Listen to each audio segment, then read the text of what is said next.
Zachary French versus Elizabeth French. The court would note the appearance of Mr. Bailey on behalf of the plaintiff, the defendant appearing in pro per. This matter is before the court on the plaintiff's motion to enforce court order, hold defendant in contempt, and for attorney fees. Mr. Bailey. Thank you, Your Honor. I believe the motion speaks for itself. The defendant was granted sole legal custody by this court just a few months ago, and plaintiff and defendant, Ms. French, has been filling Flonase prescription at her place of employment. She's a licensed pharmacy technician. She's doing so without the permission of the plaintiff and doing so without the permission of the medical professional who originally prescribed the Flonase. Additionally, Your Honor, since filing this motion, there's been some recent events where Child Protective Services is now investigating Ms. French regarding the cleanliness of her home. The Ingham County investigator, who was a liaison because this occurred up north, Brett Gates, went to my client's house last week, informed him of this investigation, asked him to look into an emergency motion. And additionally, Mr. French then informed CPS of this motion and the medical and the prescription that's being filled. So now CPS is investigating Ms. French for the cleanliness of her home, as well as the medical treatment of the minor child, Amelia. So our original prayer for relief, Your Honor, was to have the parenting time schedule that's set to be implemented next fall, which is an every other weekend for Ms. French.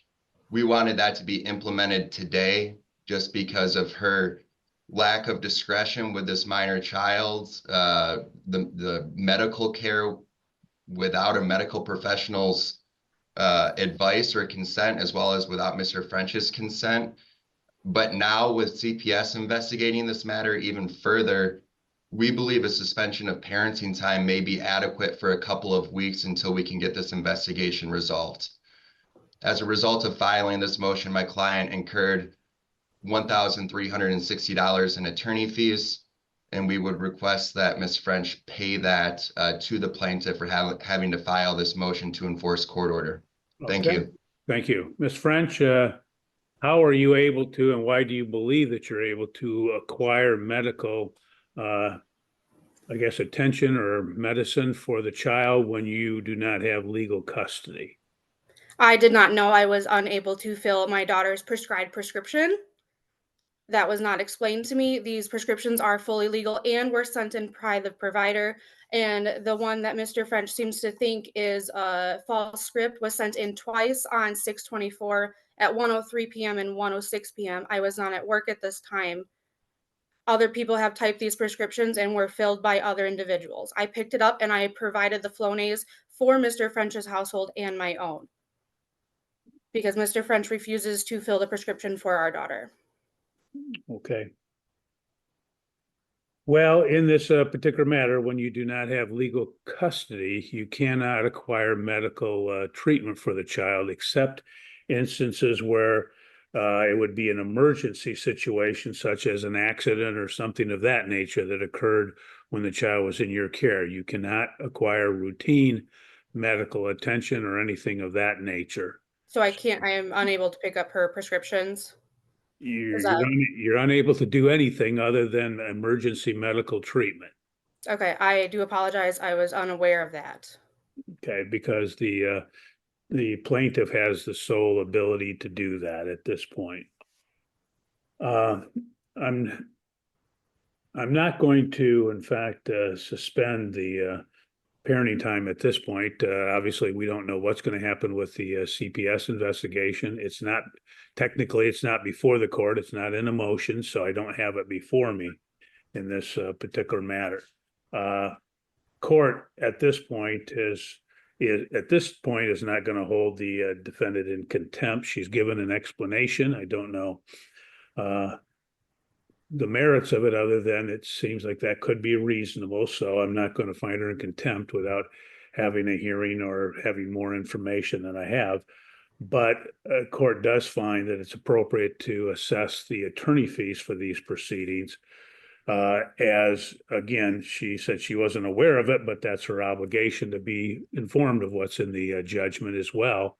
So the court will order attorney fees in the amount of $1,360, which shall be paid within 60 days of today's date. Mr. Bailey, you can prepare an order and submit it under 7 days. Thank you, Your Honor. And if we do find out more information from Child Protective Services, would you like us to schedule just a regular motion hearing around this time? Yes, what you're going to have to do is you'll have to file a motion, and then Ms. French will have an opportunity to respond. Okay, thank you. Okay, Thank can I you. please state that CPS has been in my home and these false allegations have been shown false? There's been no further communication. Ma'am, that's not before me today, so I'm not considering any of that. Okay, I just wanted it on the record that that has been proven false. Okay, and I want it on the record that that's not before me today, so I'm not dealing with that. So you're free to go. Have a good day. Thank you. Thank you. Kathleen House versus Jonathan House. Court will note the appearance of Ms. Podolsky on behalf of the plaintiff, Mr. Bartel on behalf of defendant. This matter is before the court on the plaintiff's motion for temporary custody, parenting time support, payment of bills, and exclusive use. Ms. Podolsky. Thank you, Your Honor. As we've stated in our motion, the defendant vacated the marital home back on April 27th of 2024. The parties have one minor child together who's 10 years old. And since leaving the home on that date, the defendant practiced very sporadic overnights and parenting time. From April 27th through November 2nd, he had 10 overnights with the minor child. This was not because my client was keeping the minor child from him. He simply was not asking for the minor child. Then he was served with the instant divorce matter on November 6, 2024, and then had 9 overnights after that because he saw the request for sole physical custody of the minor child made by my client. At this time, Your Honor, we're asking the court to issue a temporary order granting my client the sole physical and legal custody of the minor child with parenting time to be determined by the court. We believe a reasonable schedule is appropriate. This is in line with what the parties have been practicing since the defendant vacated the marital home back in April. Also, since that time, he has been contributing to the marital bills. He's been depositing paychecks and funds into the joint account, allowing my client to take care of house payments, utility payments, insurance payments, and the like, and to provide care for the minor child. We're asking the court to order that the parties continue with that status quo so she can continue to make those payments as he did vacate that marital home. He has since found a rental. In fact, it is right next door to where she is living. But we do believe it is important that he continue to maintain the status quo with her financially, as this is what the parties have been doing since separating 6 months ago. We have outlined in our motion where the parties are employed, what their income is. We believe child support should be set pursuant to the Michigan Child Support Formula, and we're asking the court to issue this order today. Okay, thank you. Mr. Bartel, I read your answer and you said that he was exercising 50% of the time. Was that after the November 6th date when he was served or what? It was around that time, Your Honor, but I would like to back up. There are text messages, and I think it's a bit disingenuous for a plaintiff to suggest that my client had not actually asked for more parenting time. For example, August 24th, there was text messages back and forth in which the plaintiff indicated that she would not do anything except for the weekends. My client says that's not acceptable and I want more overnights. So my client originally was not, as we put it forth in our answer, he was trying to, I guess, not rock the boat, so to speak. Your Honor, there is actually a very close, tight-knit bond between the minor child and my client. He, every single day, Your Honor, picks up the minor child from school, and he consistently has him for at least several hours, if not until his bedtime. And, Your Honor, that has been the case since the child has been going to school. The child is almost 11 years old here in about a week.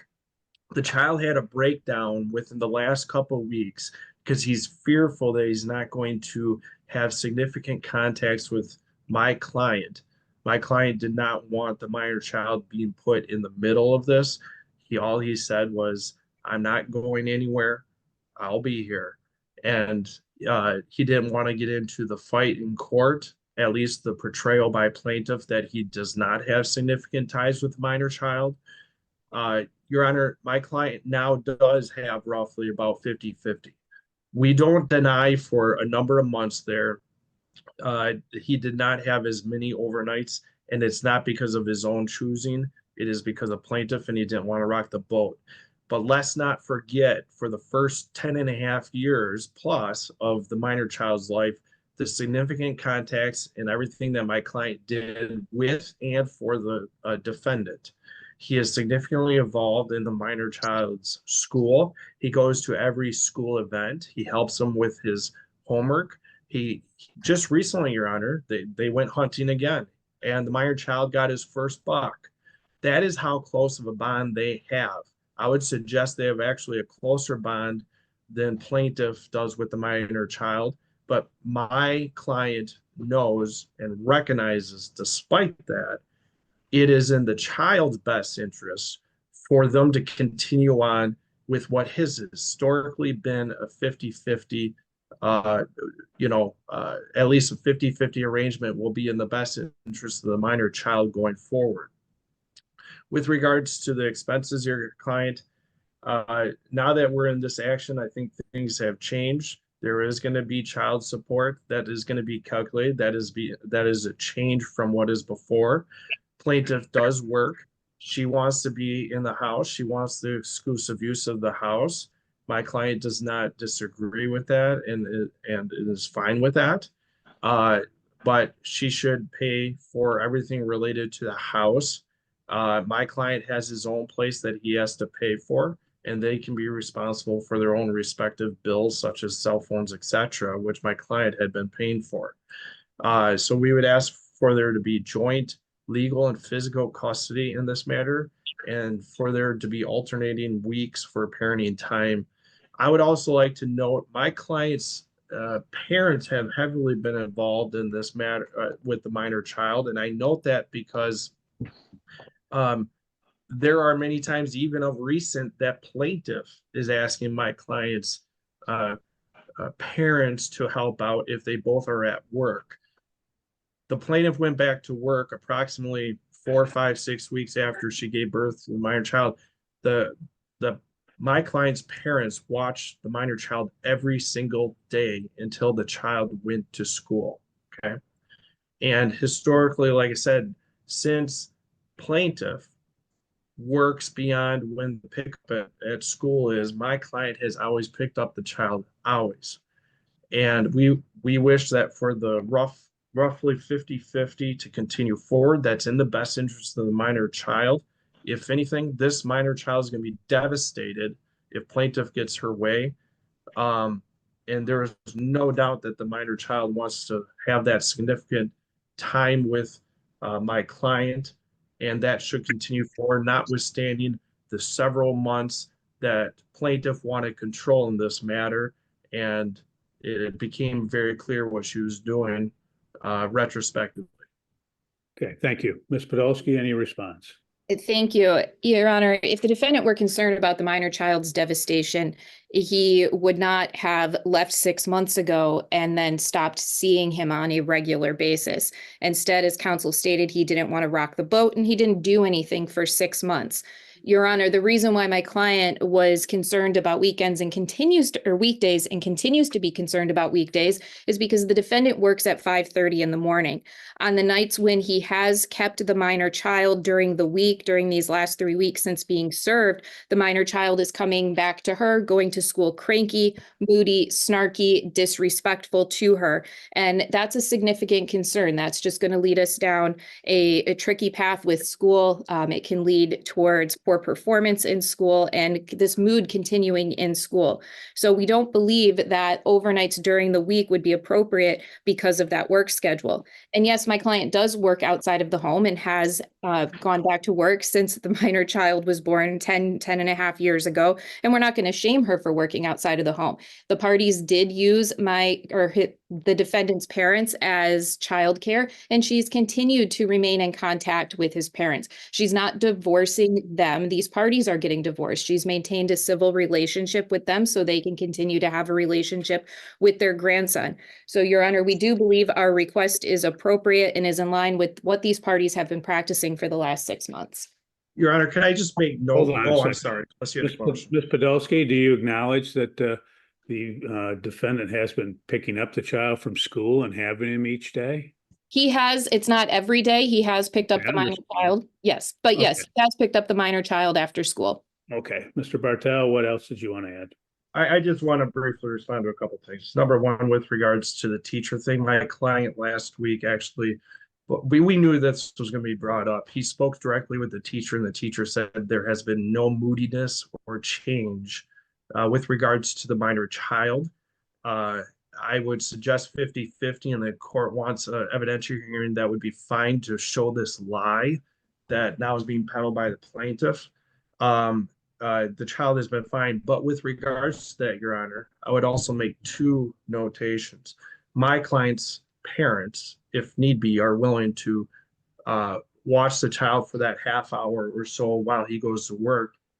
But the other thing I would note, Your Honor, is this one other case I had with you about 6 years ago, you're not going to remember it, but I had a case from St. John's where the kids were coming down from St. John's to Penfield, hour 15 minutes each way, and this court didn't have a concern around the same age that they would have to be getting up about 5:30 in the morning. I would just make note of that.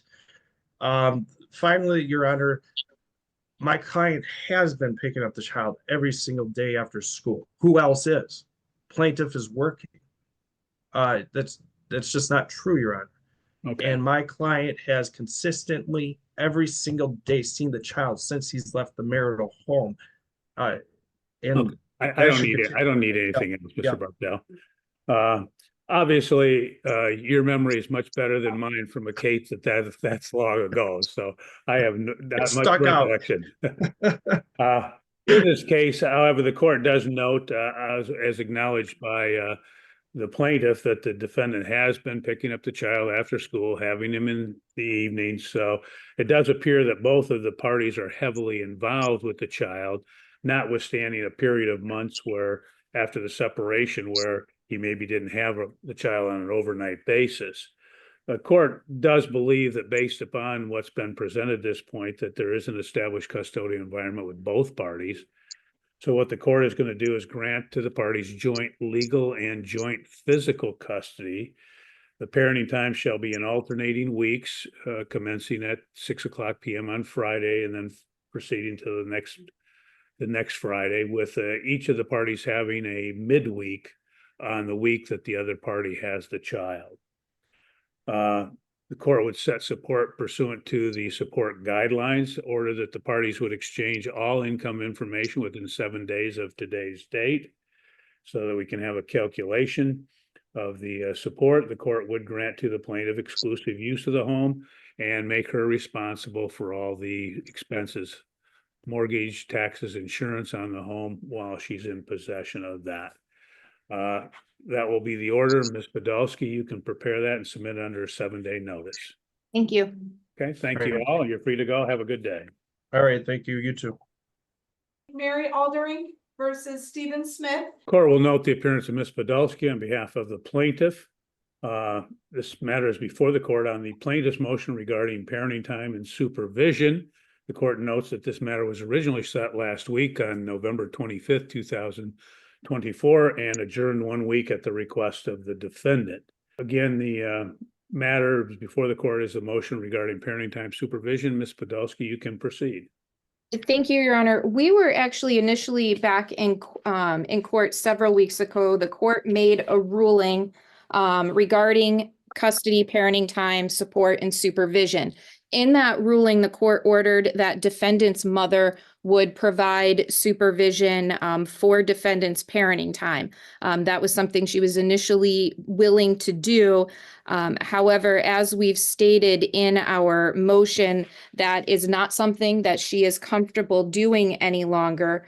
As she's outlined in the motion, or we've outlined, and she has attested to in her affidavit, the defendant has told her no less than 2 times that if he is there with her and the minor child. He is going to take the minor child. She believes him when he makes these statements. He's been very reassuring to her that this is something that will happen. His behavior has been erratic and volatile, and she's afraid that she simply would not be able to stop that situation if that were to happen. So we're asking the court to amend the order as it relates to supervision, that the supervision occur at Family and Children's Services at an expense of the defendant. We do believe that this is in the minor child's best interest. As we had previously stated, this just defendant's behavior has been significantly erratic. This is, we do believe, in part due to his drug use, as the court heard about when we were first here in court, his use of methamphetamines. So we do believe that this minor child's safety is at risk, that the supervision component needs to be modified, and we're asking the court to issue an order in that regard. Okay, thank you. Mr. Smith, what's your response? Mr. Smith? When we had our thing on the 28th of October, it entered into a judgment that parenting time be supervised by my mother. When I described that to my mother, she had said that she was never aware that that was going to be followed through with. She had been notified that that may be a thing for the future. And then she was describing to me that she was a little bit upset that she didn't get any reassurance that that was going to be carried out. I was the one that gave her the information after the court date on the 28th. In regards to the drug use, everybody at the plaintiff's current address knows that that's not true. So does my mother.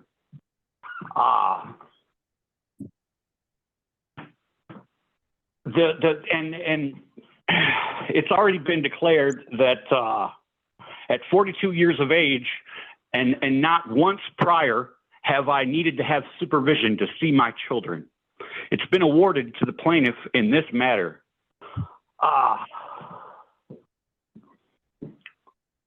The only other thing that I can say is the fact that in regards to what my mother claims with her affidavit, I did tell her that it was a foolish idea for me to be supervised by her. And I did tell her 2 times in a text message, which I have here, that it was a foolish idea for me to have her supervised before there was a judgment.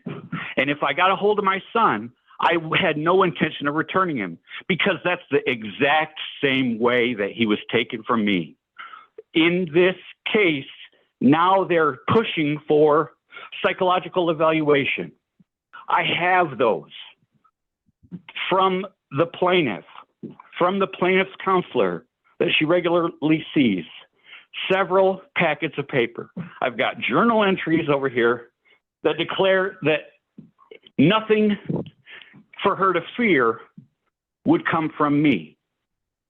And beyond that, we have consent for a 24-hour break period the day that she left, August 14th, when the consent was not, when it was deviated from that consent, we should have had something that consent is consent, and consent is the law.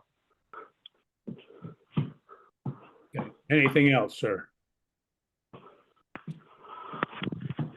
I would like to say that according to the Bible, I only need to declare 2 times that for anyone that tries to create division amongst us. So this is the 2nd time. And I pray for mercy on everybody's soul. Okay. Because I'm done. Thank you, sir.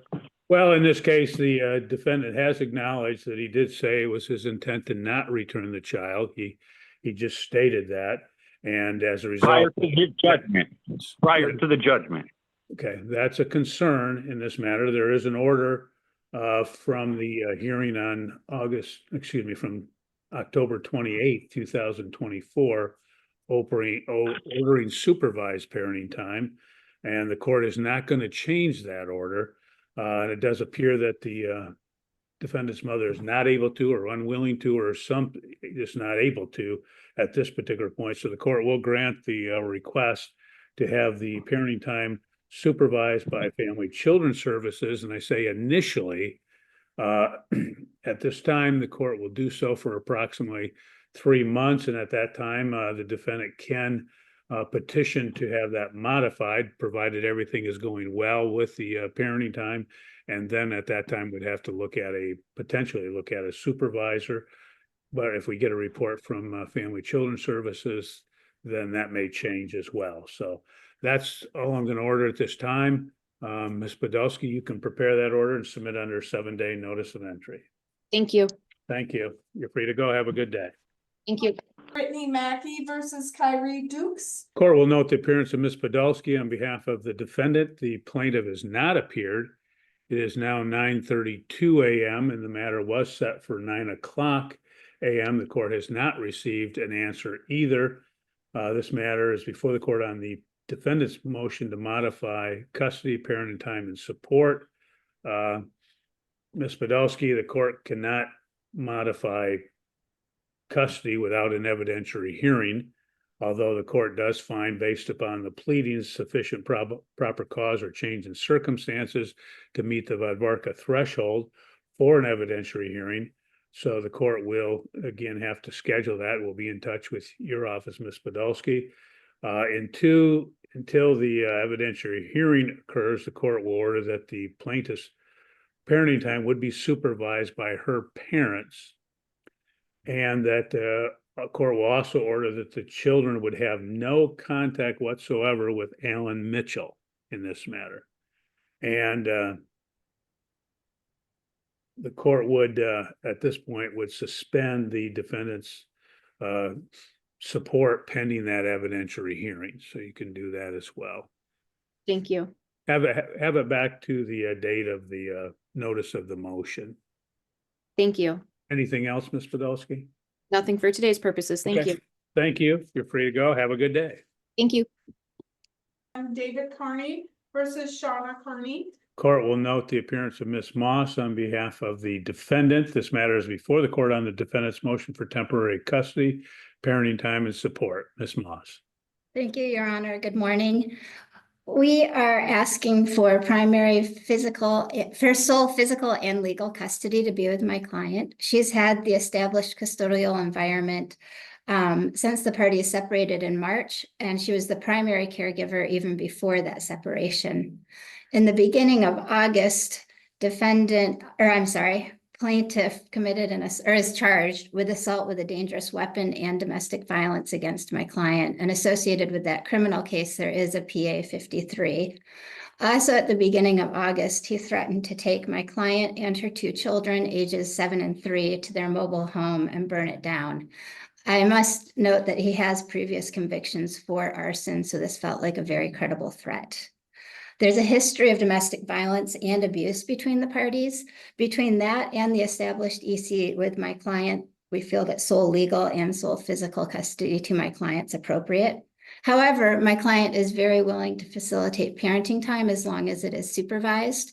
She proposes plaintiff's mother, Stephanie Smith, be the supervisor. She proposes Saturdays, noon to 6, when she believes both the supervisor and plaintiff are available. We're also requesting that transportation be handled by a third party, given how volatile things are between the parties, and that plaintiff be responsible for arranging that transportation. We're also asking for child support to be calculated by the guidelines, and we are willing to use what plaintiff said in his response to our motion of $23 an hour and 45 hours a week for his income. Okay, thank you. Mr. Carney, what's your response? Your Honor, I am not a danger to my kids or Shauna. I just had my children the whole entire weekend, Saturday through this morning. That was perfectly fine and acceptable. We communicate through third party. I did not leave the trailer until I want to say the end of June. But while she was at work, I was watching the kids. I went and got an over-the-road job, and I quit it the same day because I didn't want to have my children put in daycare until she got out of work. And then when I got that job, she took the kids away from me. And I have not threatened my kids or her in that regard. But when I got that job, she took the kids from me. I tried to pick them up from school one day, and she called the police on me. CPS got involved for a welfare check. And so lately haven't been able to see my kids like that, only when she's in a good mood or when it's convenient for her. Like, and I've only been willing to, when she goes to work, like I'll have third party transportation pick up the children. So we have a babysitter because we don't need that expense. Because I'm fully capable of being their father.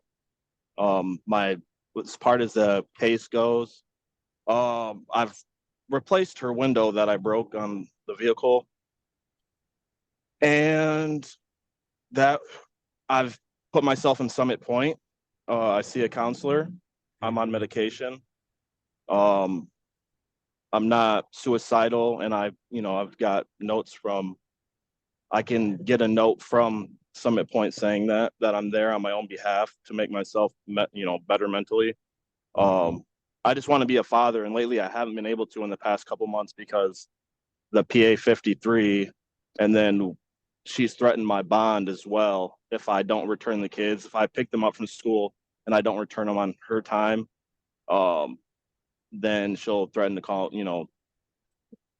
interrupt my bond and put me in jail. So it's gotten to the point where we need someone to step in, but full legal and sole custody, that shouldn't happen. Okay, Ms. Moss, is it correct that he had the children this last weekend himself? It was supervised by his girlfriend, and my client communicated with his girlfriend to guarantee that the girlfriend would be there supervising and would not leave the children alone with him. Ma'am, sorry for interrupting. There was no communication in that regard. It was just, hey, David can see the kids this weekend, have them back by 7 a.m. Monday. Okay. Well, what the court's going to do in this matter does appear that, again, that the established custodial environment, since the separation, notwithstanding the contact that the plaintiff has been with the defendant, so the court will, on a temporary basis, grant to her the legal and physical custody of the children, provide for standard parenting time to the plaintiff in this case, and the court would order that the parenting time would again be exercised in the presence of either the girlfriend or the paternal grandmother during those particular times. Support would be set pursuant to the guidelines, as Ms. Moss has already stated in this matter. Ms. Moss, is your client working so she has income? She's working, but she's only working, she gets $10 an hour and 25 hours a week. Court would impute to her at least that at 40 hours per week for purposes of calculation. And the court would order that the plaintiff would have a third party transport the children for parenting time. Yes, sir. I just wanted to add, so it has not been since I have left the house in June. Up until I want to say September is when I got the job. She'd go to work. Every time she goes to work, I have the kids overnight. And that was till the beginning of September. Okay. So it wasn't, she's established that. It Okay. was she was withholding the kids from me in using the PA 53 against me. So Court notes that you had that in your answer, so I did. Yeah. I was aware of that, but okay, I just on a wanted to, temporary basis, this is what we're going to do. And being that you had the children this last weekend, your alternating weekends would happen 2 weeks or a week from this next Friday. so I get them twice a month. You get them alternating weekends, and then midweek, if the parties can't agree on a day, then it would be a Wednesday from 4 to 8. I can't with my schedule. That's You can't can do I, it. Your Honor, can I just do something temporary or actually full?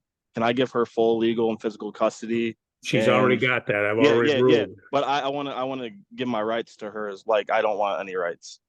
Well, you'll have to deal something with that, but that's up to you. And then Do you know how I would establish that?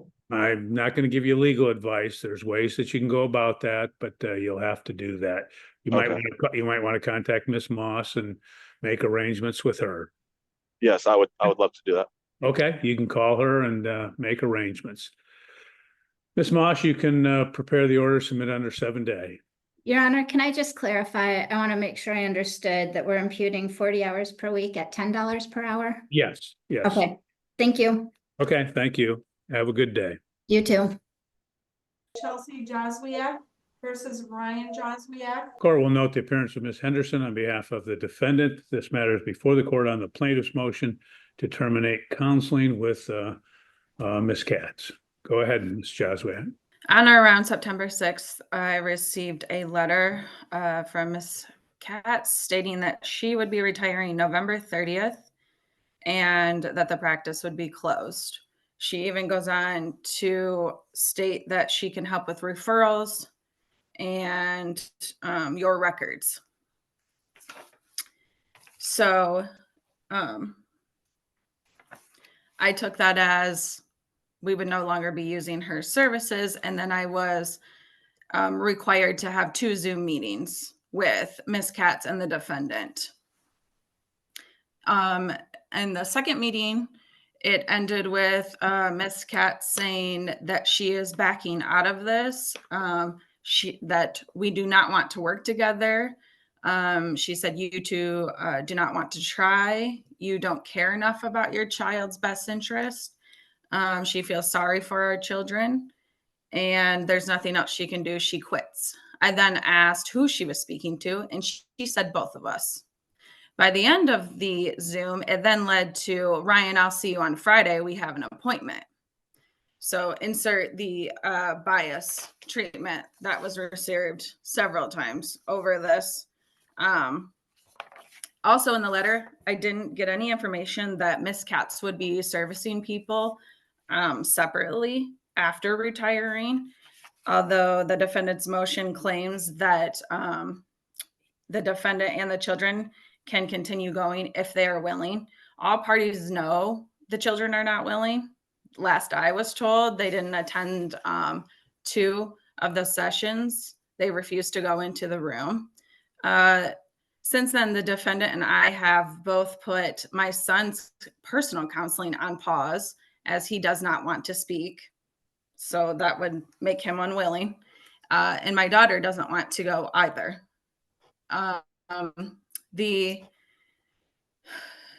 The transition period is now over. The kids are with the defendant for 5 days and with myself for 3 until the 92 days are made up. We no longer require Marital CAD's services. In this situation, it is only added to toxic behavior and unwanted things between the defendant and myself.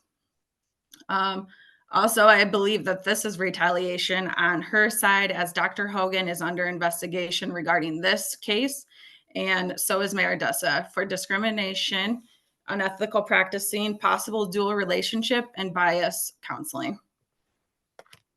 So I would like to terminate this service from her. If you deem that it's necessary, we continue counseling, such as family counseling. I would suggest Margaret Hunter.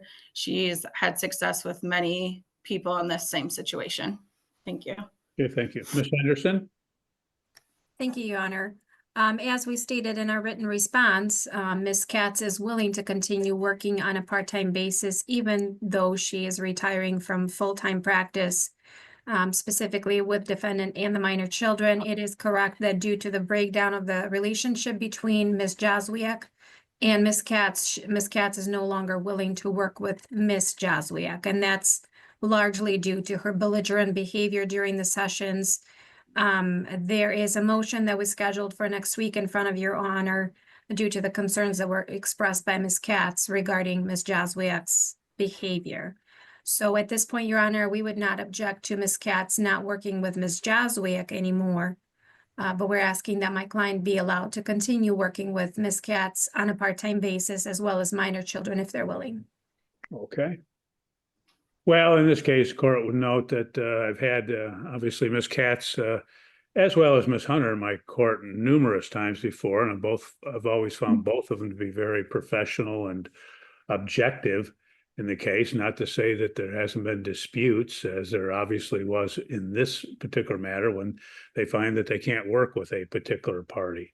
What happens is court would order that, again, the counseling with the children and the defendant would continue with Ms. Katz if she's willing to do that. And that as it relates to any co-parenting counseling between the parties, that Ms. Katz would make a recommendation as to who could handle that counseling, because clearly it appears that there needs to be some counseling between the parties in this particular matter. Ms. Henderson, the plaintiff has recommended Ms. Hunter for that. Do you have any problem with Ms. Hunter doing the co-parenting counseling? I do not, your honor. I've had Ms. Hunter on several cases. I have no issue with her stepping in. Okay, why don't we do that? Put that in an order, and we'll have Ms. Hunter who will provide the co-parenting counseling in this matter, but the parties can, the defendant and the children can continue with Ms. Katz if he desires, or he can move that to Ms. Hunter as well if he wants to. So, Your honor, did you still want Ms. Katz to render recommendations? No, not if you've agreed that Ms. Hunter would do it. So.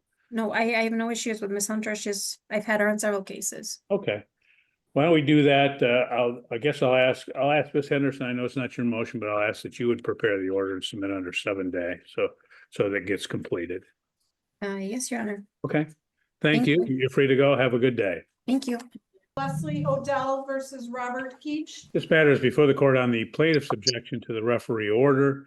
In this matter, Ms. Odell, you can proceed. I got a letter in the mail from a friend of the court saying that his support order was lowered to $3.75 plus some other charges for arrearage and service fees. Okay. Is that correct? That is what the order says, correct. Why would it be $3? I have no idea. The referee doesn't state in the order. The order is just what it is. I will tell you when the court reviewed this, there was an order for child support back in April 5th of 2017 that provided that the support would be $375 per month.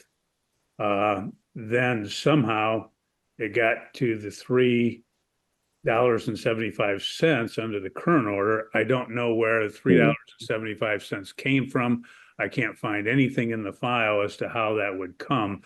So it was going to be the intent of the court to refer the matter back to the referee to see if that was an error as far as an arrow, decimal point should have been $375 as opposed to $3.75.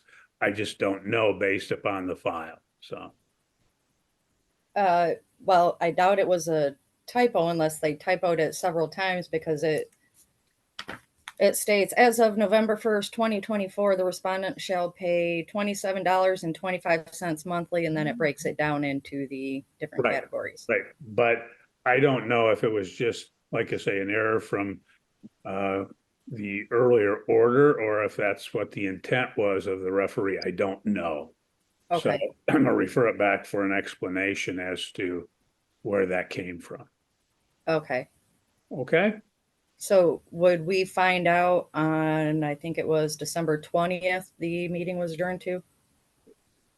I don't know. I don't know what's on the referee's schedule. All I know is we'll refer the matter back to the referee, and then he can make an explanation.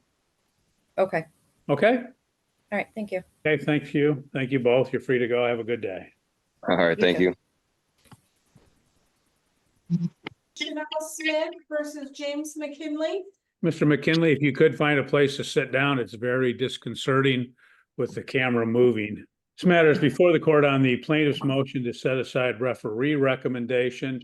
The plaintiff has stated that she makes $25.05 per hour, working between 20 and 25 hours per week. Says that her bring home is obviously $400 to $500, which obviously is net as opposed to gross. So what are you claiming to be the factual or legal error, Ms. Smith? Well, on the paper that they sent, they said that I made $48,000 a year. I have never made that. I worked at Target for 10 years. I never made that kind of money before. I only made last year $29,000 for the year.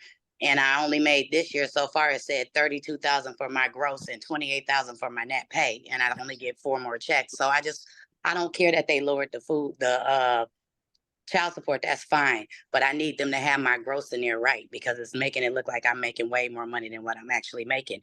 And on occasions I need help. I might need help with a water bill, a gas bill, and then I'm turning in my paycheck stubs. But I got the court saying that I make this kind of money is messing me up. Okay. I don't know what, when the referee put the 48, I will tell you what happens is the referee had used for your income though, 500, if you look at the calculation on support, he used $566 per week. And if you divide that by the amount you make per hour, it works out to only 22.59 hours per week. So I don't know where the 48 came in, but it didn't, when you look at what he utilized in the calculation, it only came out to the amount that you're claiming that you make per hour. Okay. So I make $25.05 an hour, but I don't bring home, So they don't figure it on your net, that figures it on your gross. So. Yes, but I don't bring that home. Okay. I make good money hourly, but I don't work 40 hours a week. I understand. I'm just saying the referee, in what he calculated, if you look back at the calculation, he had you making effectively $566 per week, and divide that out by the 2505, comes out to 22.59 hours, which is in between what you claimed the hours you work. You said you work between 20 and 25 hours, and that's about halfway in between. Okay. So that's right. So that would be correct. I don't know where the 48 came in. I just seen it at the end of the calculations. It was saying 48,000 a year, and I bring home 3,500 a month. When I don't bring home 3,500 a month, I bring home about 1,800 a month. Net about 25 gross. And that's what scared me when I seen that it was saying I made that kind of money. I wish I did. Yeah, no, look back at his calculation and look at the support calculation. It'll show you how much you had as far as your gross amount and the hours. And if you deduct the hourly pay, it'll come out to, again, that 22 something per 22.59 hours per week. So okay, I don't know if it was a misstatement. I don't know what it was, but if you use the calculation, it doesn't calculate it on. Okay, it just scared me. Okay, I'm sorry. That's all. That's the only reason I filed the motion. I don't care that y'all drop support. I just need some kind of help. Yep. Okay. Well, otherwise, I think that it's the referee had done it correctly, other than it might have been a misstatement as to the amount. I don't know why. Okay. Okay. All right. Okay, Mr. McKinley, because the court's affirming that referee order, you don't have anything that you have to do. So I don't assume you had anything to add then. Yes. Okay. Thank you. The order will remain, and you're free to go. Have a good day. I had something to say, Your Honor. Oh, you did? Yes. Okay. What is the order? I'm the one filed the motion, and I've never received what the order is, because I was started working and I'm homeless, and that's what I've been trying to tell Chanel. If I could, I need to lower the child support payments. They did, Lord. They took off $200 extra a month. Well, why no one told me? Well, sir, I don't know if you've had a change of address. You need to go to you need to go to the front of the court's office and change your address. And if you do, what they probably did is send it to your last known address. If in fact, you have a change of address, you can go to the clerk's office and you can get a copy of the order as well. And so I'd suggest that you get a copy of the order. You can review it. Thank you, Your Honor. Then you can proceed there. Okay? Okay, thank you, Your Honor. Have a good day. Have a good day. Bye. Bye-bye. Zachary Conley versus Athena Couch. Court will note the appearance of Mr. Kelly on behalf of the plaintiff, who is also present at this matter. The defendant is not present. She is in pro per, and this matter was scheduled for 9:00 a.m. It is now 9:34 a.m.